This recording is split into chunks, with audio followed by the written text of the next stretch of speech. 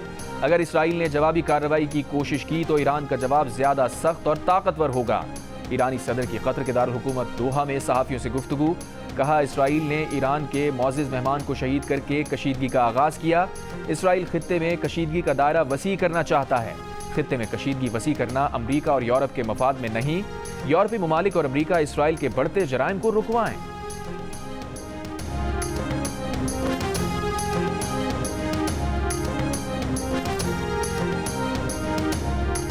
امریکی صدر Joe Biden کا کہنا ہے کہ ایران کی جوہری تنصیبات پر حملوں کی حمایت نہیں کرتے۔ اسرائیل نے ایران کے میزائل حملوں کے جواب میں ایرانی جوہری تنصیبات پر حملوں کی دھمکی دی ہے۔ واشنگٹن میں صحافیوں سے گفتگو کے دوران کہا، بہت جلد اسرائیلی وزیر اعظم نیتن یاہو سے بات کریں گے، ہم ایران کے خلاف مزید پابندیاں بھی لگائیں گے۔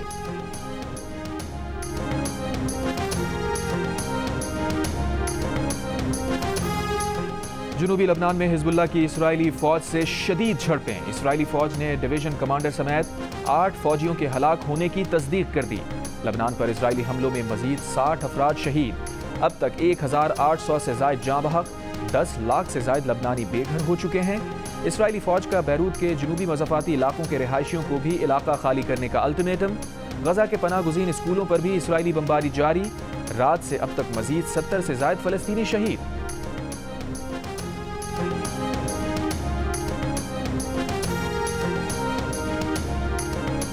پاکستان کا مشرق وسطیٰ میں بڑھتے تناؤ پر گہری تشویش کا اظہار۔ ترجمان دفتر خارجہ نے کہا اسرائیل نے غزہ میں جاری نسل کشی سے علاقائی امن و سلامتی کو خطرے میں ڈالا ہے۔ لبنان پر حالیہ حملے نے اس کشیدگی میں مزید شدت پیدا کی ہے۔ عالمی برادری کو تناؤ کم کرنے کے لیے تیزی سے اقدامات کرنے چاہیے۔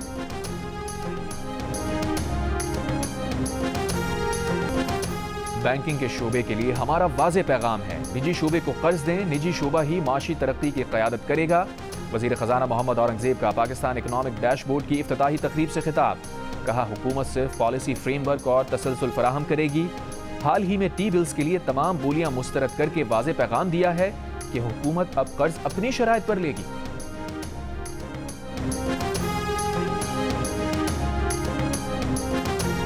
آئینی ترامیم کی خاطر حکومت وفاداریاں تبدیل کرنے کے بدلے 50-50 کروڑ کی آفر کر رہی ہے۔ تحریک انصاف کے رکن قومی اسمبلی جنید اکبر خان کا الزام، پروگرام کیپٹل ٹاک میں گفتگو کرتے ہوئے کہا ڈی چوک میں احتجاج ضرور کریں گے، اتنے مقدمات بن چکے ہیں کہ اب نئی ایف آئی آر کا کوئی ڈر نہیں۔ نون لیگ کے بیرسٹر عقیل نے دعویٰ کیا کہ آئینی ترامیم کے لیے اسی پارلیمنٹ سے نمبرز پورے کریں گے۔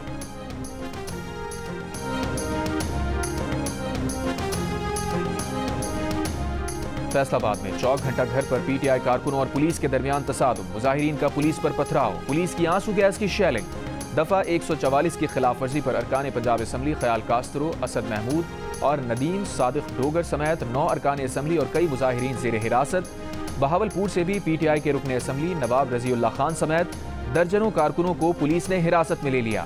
میاں والی میں بھی پولیس نے کارکنوں کو منتشر کر دیا۔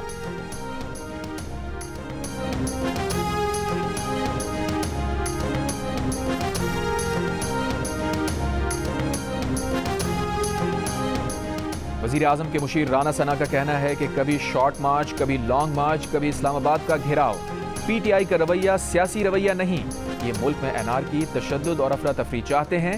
پی ٹی آئی کو روکنا آئین، قانون اور جمہوریت کے لیے ضروری ہے۔ وزیر اطلاعات سندھ شرجیل میمن کا کہنا ہے کہ مخصوص شخص کے لیے نہیں، انصاف سب کے لیے ہونا چاہیے۔ جن لوگوں نے عدلیہ کو آنکھیں دکھائیں وہی منظور نظر بنے ہوئے ہیں۔ بانی پی ٹی آئی پر جتنے کیسز ثابت ہوتے ہیں اس کے باوجود عدالت سے ریلیف مل رہا ہے۔ ایک فرد کو فیورٹ سمجھ کر ریلیف فیکٹری کھول دی گئی ہے۔ ایم ڈی کیٹ کے میکانزم سے لوگوں کو کرپشن اور غیر قانونی سرگرمیوں کا موقع مل رہا ہے۔ سندھ ہائی کورٹ کے ریمارکس، ایم ڈی کیٹ کے نتائج میں مبینہ بے قاعدگیوں کے خلاف درخواست پر عدالت نے سندھ بھر کی میڈیکل یونیورسٹیز کے وائس چانسلرز کو طلب کر لیا۔ عدالت نے ہدایت کی کہ ایم ڈی کیٹ میں شفافیت کے لیے آغا خان بورڈ اور آئی بی اے سے مشاورت کی جائے، ان سے پوچھا جائے کیا وہ ایم ڈی کیٹ کا انعقاد کر سکتے ہیں۔ عدالت نے ایم ڈی کیٹ میں 190 سے زائد نمبرز لینے والے طلبہ کا ریکارڈ بھی طلب کر لیا۔ چیف سیکریٹری سندھ، سیکریٹری صحت، سیکریٹری بورڈ اینڈ یونیورسٹیز اور صدر پی ایم سی ڈاکٹر رضوان تاج بھی طلب۔ مزید سماعت 9 اکتوبر تک ملتوی۔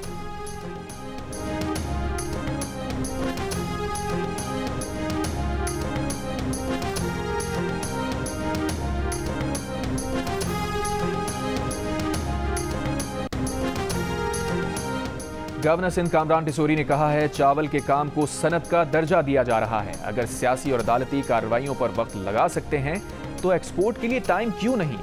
رائس ایکسپورٹرز ایسوسی ایشن سے گفتگو کرتے ہوئے کہا ملائیشیا کے وزیر اعظم پاکستان آ رہے ہیں، چینی وزیر اعظم کے آنے کی بھی بات چل رہی ہے۔ غیر ملکی طاقتیں اہم رہنماؤں کے آنے کے وقت رکاوٹ ڈالتی ہیں۔ رواں سال کا دوسرا اور آخری سورج گرہن کا آغاز پاکستان میں نہیں دیکھا جا سکتا۔ جنوبی اور شمالی امریکہ، پیسفک، اٹلانٹک اور انٹارکٹیکا میں دیکھا جا رہا ہے۔ سورج گرہن پاکستانی وقت کے مطابق رات 8:43 پر شروع ہوا اور رات 2:47 پر ختم ہوگا۔